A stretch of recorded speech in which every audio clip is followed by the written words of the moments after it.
Last night, President Trump said he had received some outreach from Ukrainian President Zelensky. Sounds like he's ready to get back to the negotiating table. Let's take a look.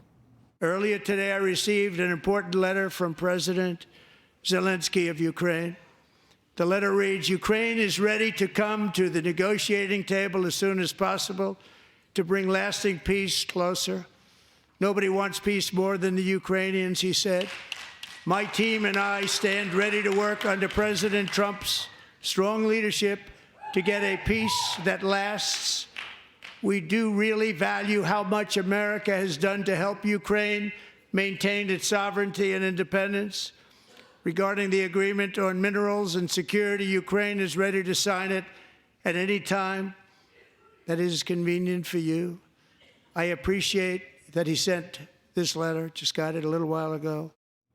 This, as President Trump has temporarily cut off military funding to and intelligence sharing with Ukraine, but those moves could be reversed very soon. Here with the very latest, our Secretary of State, Marco Rubio, is with us. Mr. Secretary, good to have you. Thank you for being with us. You were in the room last Friday. Thank you. It was somewhat surreal. And I said on Friday, and I think I've been proven correct, that he will be back. And that letter and that post on X yesterday said everything that I think needed to be said to get this thing back on track. Your thoughts? Well, I think the important thing to understand about last Friday is not last Friday, it's everything that led up to it. It's been very clear from the beginning that President Trump views this as a protracted, stalemated conflict, and frankly, it's a proxy war between nuclear powers, the United States helping Ukraine and Russia. And it needs to come to an end. And no one has any idea or any plan to bring it to an end. The plan of the Ukrainians up to now and their allies on Capitol Hill and the people you talk to in other countries is, let's just keep giving them as much as they need for as long as it takes. That's not a strategy. On the Russian side, obviously, they struggled early on in this conflict. They're a bigger country. They've made some progress, but by no means are the Russians running away with it either. So it's a stalemated conflict. This was explained to everybody, and it was made very clear. All the president's trying to do here is figure out is there's a path towards peace. We have to engage both sides, the Russians and the Ukrainians, and we ask the Ukrainians not to sabotage it. When the vice president made the point that it's going to take diplomacy to get things like this solved, President Zelensky, unfortunately, made the decision to challenge the vice president and start questioning whether diplomacy is even possible. In essence, sabotaging and undermining the president's plan. And so that led to the dust-up. I'm glad to see that there's been a reconsideration of that position because I truly believe that this is a conflict that we need to find a way to end. And it's going to require concessions from both sides. But we have to get them both to the table. The Ukrainians have to be there. Obviously, it's their country. The Russians have to be at that table. And only President Trump can make that possible. That's been the goal. That remains the goal. And that's what we're focused on now. Okay, and you're right. It's been a stalemate, but it's been a stalemate of hundreds of billions of hard-earned taxpayer dollars. Correct. And this is not going to go on in perpetuity, and there won't be a country left, and how many more people have to die? How many people died from last Friday to today, for example? So my understanding is Putin said he is willing to get into a negotiated settlement. Is that your understanding? Yeah, look, I mean, we met with them 2 weeks ago, and the point of our meeting with them was very simple. Are you interested in talking about ending this war or not? Because there can't really be much of a change with our relationship as long as this war is going on. Their answer was, we are interested in talking about it. We now need to follow up. It's hard to follow up when the other side of the conflict is saying they're not interested in peace at all, and that was the message that was coming across. Hopefully that's been corrected. I hope that's going to be corrected more clearly. And then I think that opens the door to figure out whether this is possible. By the way, this should be a mystery to no one. The president, when he was a candidate and he was running, he said very clearly this is a war that never would have happened, and I believe that to be true, had he been president, and we need to bring it to an end. He's working to become, he wants to be a peacemaker. Usually, and I made this point in multiple interviews, usually people are happy when our president, the president of the most powerful country in the world, is looking to prevent wars and to end wars. Somehow, when it's Donald Trump that's doing it, it's somehow a horrible thing. So, as I've said, it's important for us to understand we are blessed and fortunate to have a president that is looking to bring an end, if possible, to a conflict that's cost billions of dollars and hundreds of thousands of lives and destruction that'll take a generation for Ukrainians and others to be able to recover from. I watched you in a couple of interviews, and it frustrates me. Call him an evil dictator thug. Nobody's disagreeing. But at this point, if you want to get a negotiated settlement, that was tried for 4 years by Joe Biden. At this point, it's time to hit the reset button.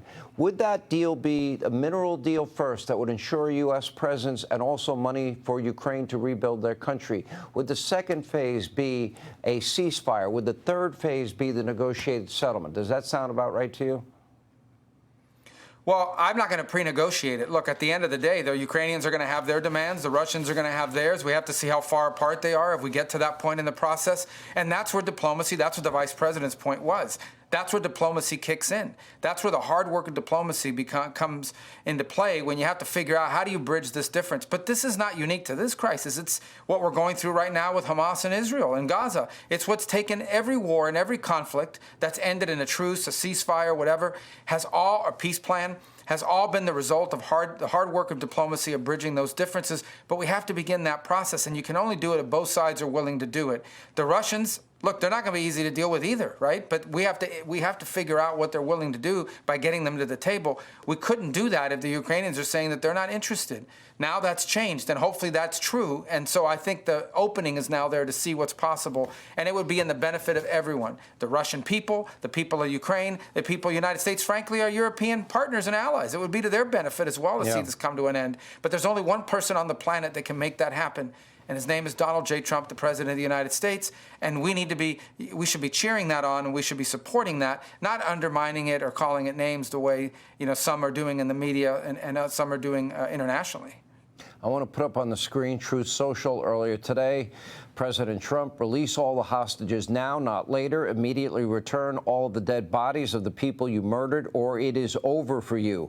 Only sick and twisted people keep bodies, and you are sick and twisted.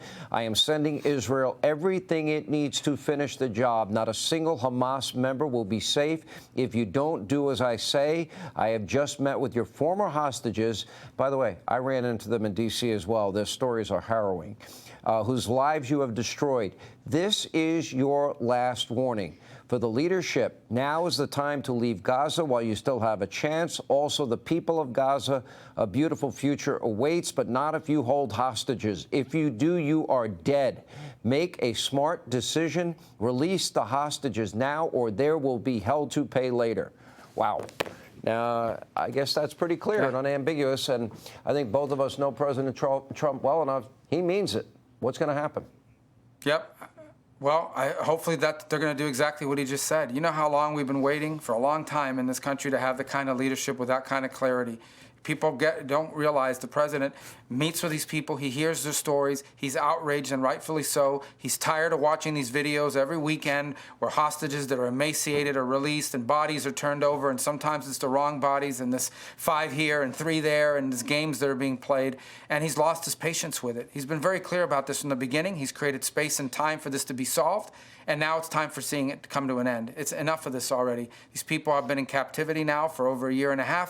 These are monsters. It needs to stop. And I wish there were more international pressure along the same lines here. But I'm glad he's putting those statements out. I think he doesn't say these things and not mean it, as folks are finding out around the world. If he says he's going to do something, he'll do it. He'll do it. And so they better take that seriously.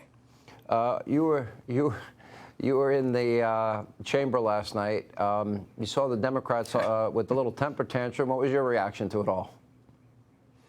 Well, I think it's bizarre anytime you're announcing that some young man has gotten into the U.S. Army Academy, when you announce that a young boy who's survived brain cancer has been made a Secret Service deputy. These are usually things that people, when the First Lady's announced, these are usually things that people stand up and clap for, and whether you like the person who's speaking as president or not.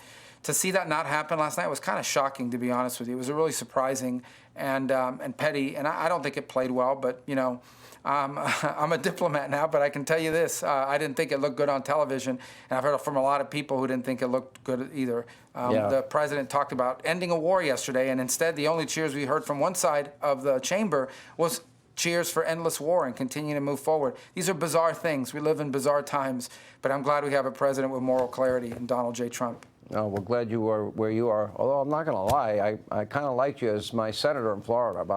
I got to be honest. I got to be straightforward. Well, you're in good hands. You're still in good hands. Yeah. I know. I agree. Anyway, Secretary of State Marco Rubio, thank you.